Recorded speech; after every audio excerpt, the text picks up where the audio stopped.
विरोधक म्हणजे चोर तर चोरावर शिरजोर. काका कोयटे. विरोधकांना आपला पराभव स्पष्ट दिसत असल्याने त्यांनी अत्यंत खालच्या पातळीचे राजकारण सुरू केले आहे. भाजपविषयी बोलल्यास काहीच मुद्दे उरले नसल्यामुळे विरोधकांनी समता पतसंस्थेची बदनामी करण्याचा प्रयत्न सुरू केला असून इतक्यावरच न थांबता समता बँकेच्या कर्मचाऱ्याला काका कोयटे यांचे काम करतो का असे म्हणत मारहाण केल्याचा गंभीर आरोप राष्ट्रवादी काँग्रेस पक्षाचे नगराध्यक्ष पदाचे उमेदवार काका कोयटे यांनी केला आहे.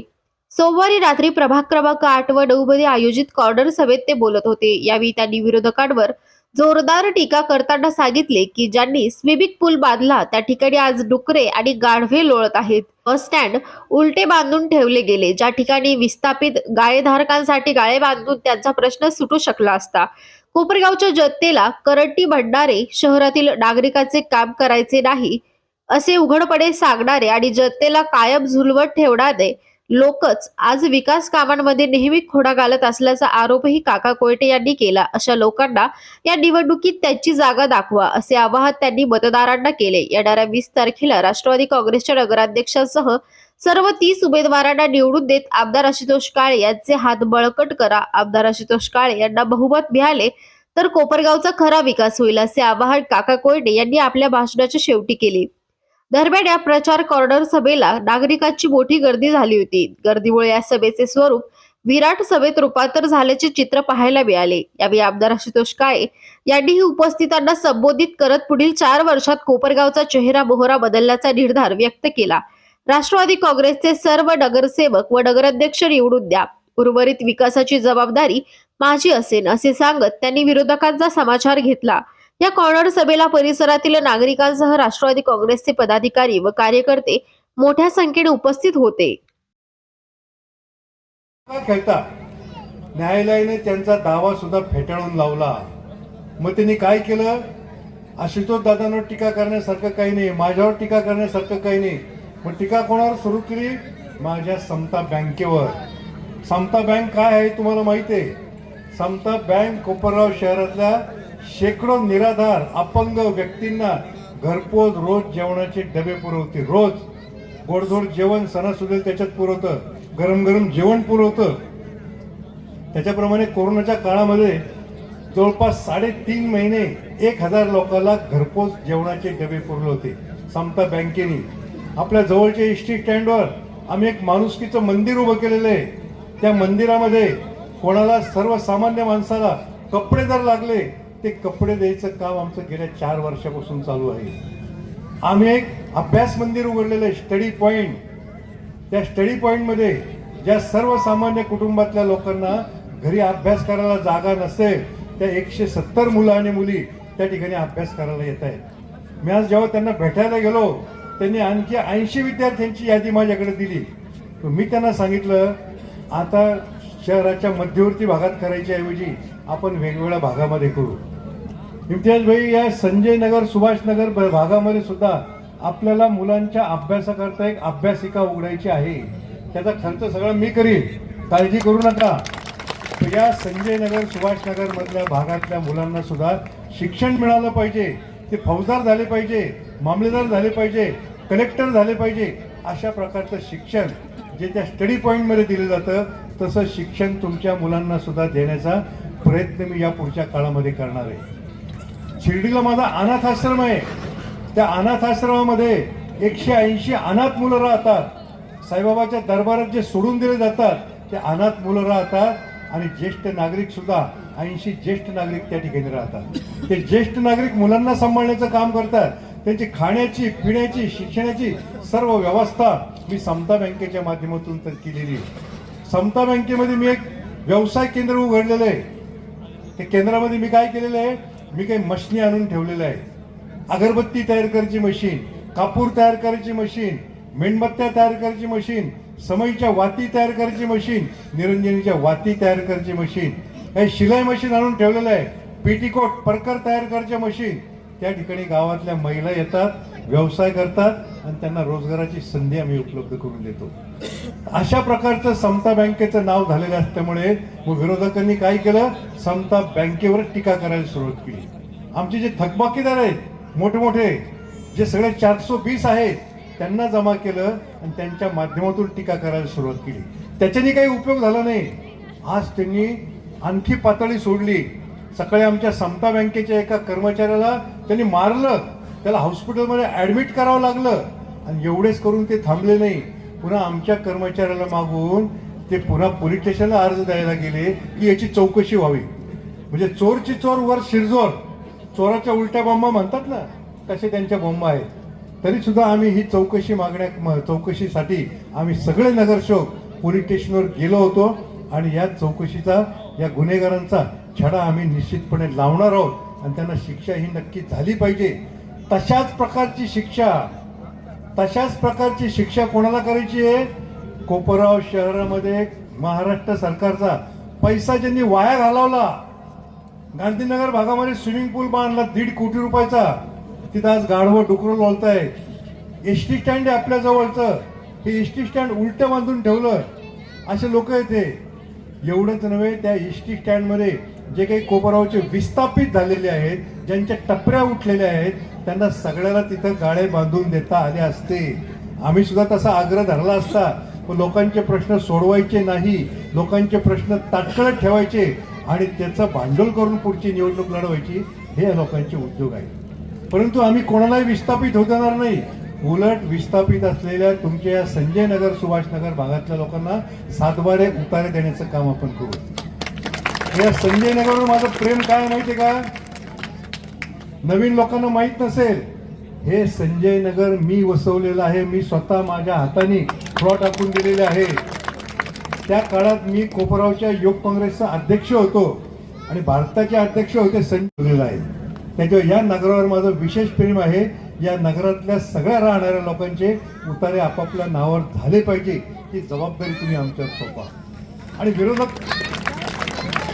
विरोधक कसे फसवत आहेत बघा. मी आता सांगितलं, स्विमिंग पूल, एसटी स्टँड, कोपरगाव शहराकरता मंजूर झालेलं खेळाचं मैदान सुद्धा तुम्ही संजीवनगर कारखान्यावर पळवलं. याच्या उलट आशिषदारांचं काम बघा. पोलीस स्टेशनची 4 मजली इमारत बघा, न्यायालयाची इमारत तुम्ही जाऊन बघा, तहसील कार्यालयाची इमारत तुम्ही जाऊन बघा. ITI कॉलेज बांधलेलं आहे. अशोक दादा काळेंनी ते ITI कॉलेज बांधून ठेवलं होतं. त्याचं फक्त कंपाऊंड वॉल बांधायचं राहिलं होतं. ते सुद्धा या माजी आमदार त्यांनी निवडून आल्यावर केलं नाही. तर त्यांचं काय म्हणणं होतं? कोपरगावच्या लोकांनी मला पाडलं, कोपरगावचे लोक करंटे आहेत, त्यांचं काम मी करणार नाही. तेव्हा अशा तुम्हाला करंट्या म्हणणाऱ्या या विरोधकांना तुम्ही धडा शिकवा, एवढीच माझी तुम्हाला विनंती. बोलण्यासारखे खूप विषय आहेत, पण एक विषय मला या ठिकाणी आल्यानंतर आठवला. सगळीकडे दूरपर्यंत मला महिलाच दिसत आहेत. इथं यायला मला 5 मिनिटं लागले. या महिलांना मला काही गप्पा मारायच्या आहेत, या महिलांशी मला बोलायचं आहे. कोपरगाव नगर परिषदेच्या आपल्या प्रभाग नंबर 8 आणि 9 याच्या सरहद्दीवर असलेली कॉर्नर सभा तर म्हणताच येणार नाही, रेकॉर्ड ब्रेक गर्दी झालेली. काय काकाजी, एवढी गर्दी कुठल्या कॉर्नर सभेला तर नाही दिसली आपल्याला. आपल्या बैल बाजार रोडवर असलेली सभेच्या निमित्ताने उपस्थित असलेले कार्यक्रमाचे अध्यक्ष हाजी लतीफभाई कुरेशी, ज्यांच्या प्रचारानिमित्त या सभेचं आयोजन केलेलं आहे. असे झालेलं आहे का 4 दिवसानंतर मिळतंय ना, 4 दिवसानंतर. याला 1.5 वर्ष झालंय आपल्याला पाणी मिळतं. आलं का लक्षात आपल्याला? 1.5 वर्ष कसा गेलंय हे आपल्याला लक्षात सुद्धा आलेलं नाही. गेल्या 40 वर्षाचा हा प्रश्न आहे आणि आपल्याला सवय साठवायची लागलेली. आज सुद्धा 4 दिवसानंतर पाणी आल्यानंतर मी 10 दिवसाचं साठवून राहील. साठवत आहे का 10 दिवसाचं?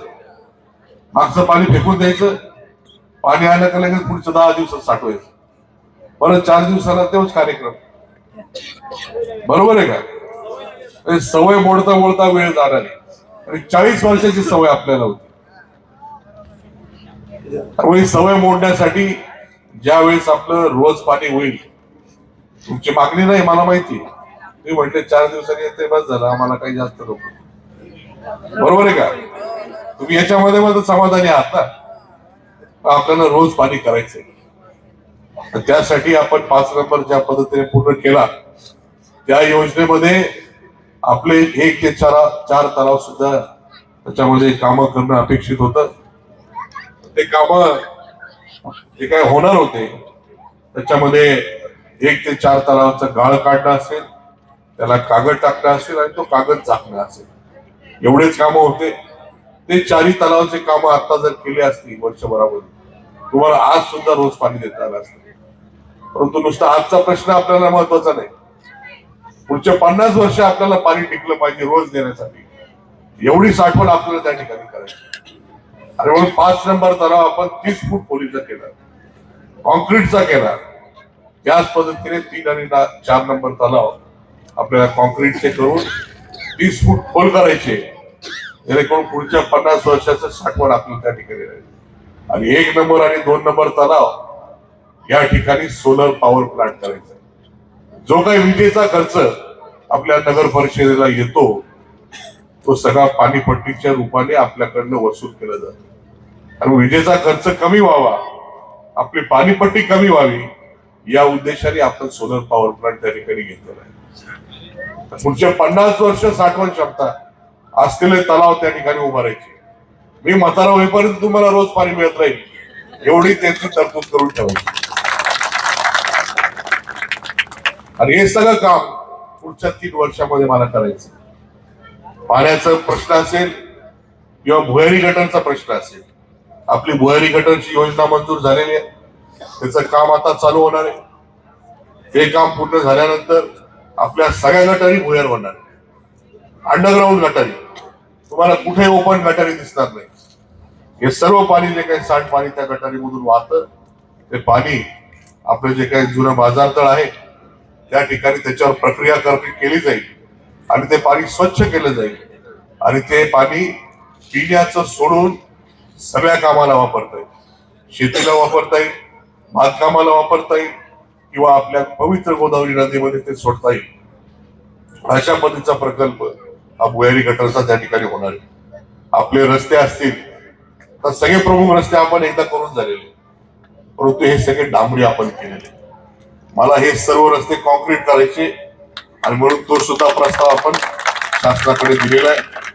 कॉन्क्रीटचे रस्ते, बाजूला पेविंग ब्लॉक, म्हणजे आपल्याकडे धूळ जी होते ते 0% कशी होईल याच्यासाठी हे सर्व नियोजन आहे. आणि या 3 गोष्टी बेसिक आहे, मूलभूत गरजा आहे.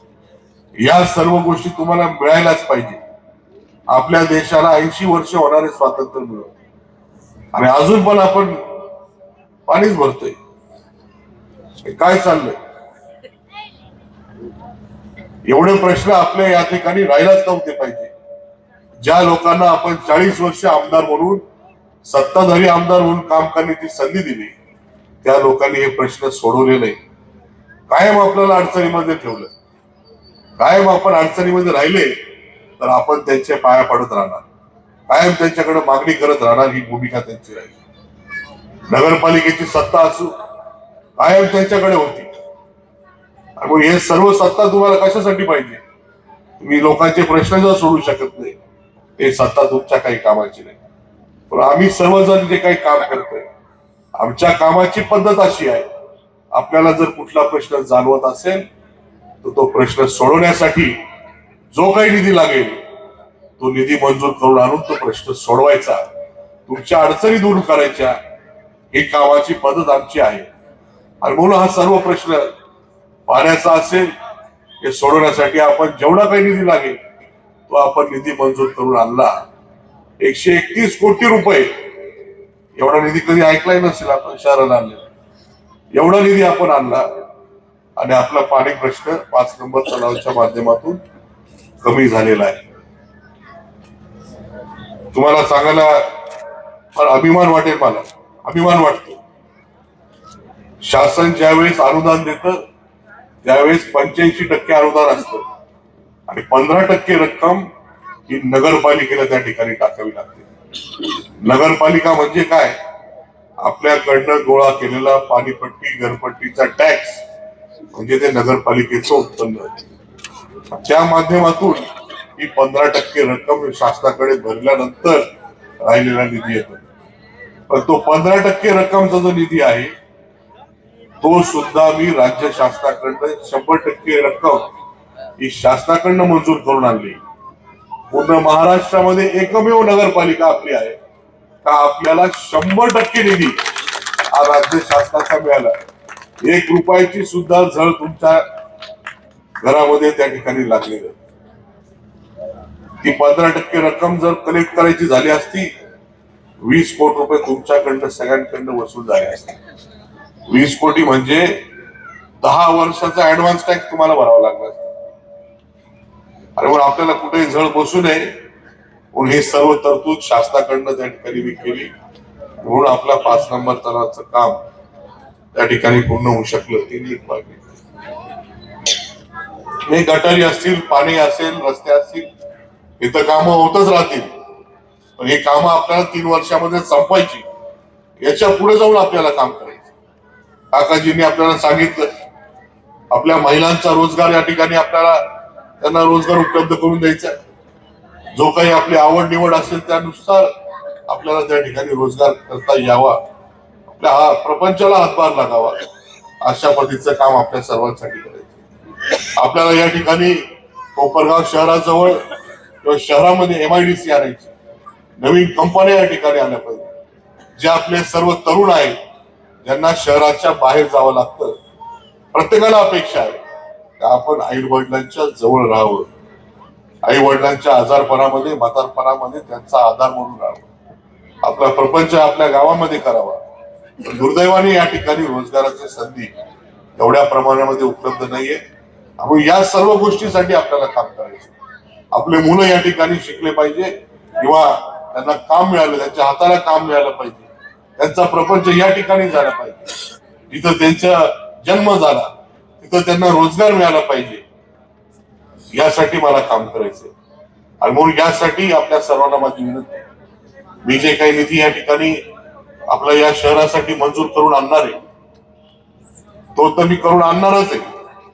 परंतु आपल्या हक्काचा नगराध्यक्ष, नगरसेवक आपल्या शहरामध्ये, आपल्या प्रभागामध्ये नसला तो मी आणलेला निधी हे लोक खर्च करणार नाही. तो 4 वर्ष तसाच पडून राहील. आणि ज्या वेळेस विधानसभेची निवडणूक 2029 या ठिकाणी आपल्या राज्यामध्ये लागेल त्यावेळेस तुम्ही मला विचारणारच, नाही बडबड झाली तुझी, काय कामं केले सांग बरं. बरोबर आहे का नाही? आणि म्हणून माझे काम मी प्रामाणिकपणे पार पाडणार. मी माझी जबाबदारी प्रामाणिकपणे पार पाडणार आहे. जो काही निधी लागेल तो मंजूर करून आणणार. पण माझ्या हक्काचे नगराध्यक्ष, नगरसेवक जर नसले तर ही कामं त्या ठिकाणी होणार नाही. हे कामं रखडवण्याचं काम या ठिकाणी नगरपालिकेच्या माध्यमातून होईल. आणि म्हणून माझी आपल्या सर्वांना कळकळीची विनंती आहे, सर्वच्या सर्व नगरसेवक आणि नगराध्यक्ष आपण सर्वांनी घड्याळ चिन्हाचे निवडून द्यावे. एवढी विनंती आपल्याला या ठिकाणी करायला मुद्दामून आलेलो आहे. आता जबाबदारी आपली आहे. ज्या पद्धतीने आपण सर्वांनी मला पुढचे 4 वर्ष आमदार म्हणून काम करण्याची संधी दिली, 4 वर्ष तर राहिले नाही माझे. 4 वर्षानंतर निवडणूक होणार आहे. पण ही 4 वर्ष तुम्ही मला जबाबदारी टाकलेली आहे. त्याच पद्धतीने नगरपालिकेची 100% जबाबदारी माझ्यावर टाकावी. आणि पूर्णपणे जबाबदारी माझ्याकडे दिल्यानंतर कसे कामं होत नाही मी पाहतो त्या ठिकाणी.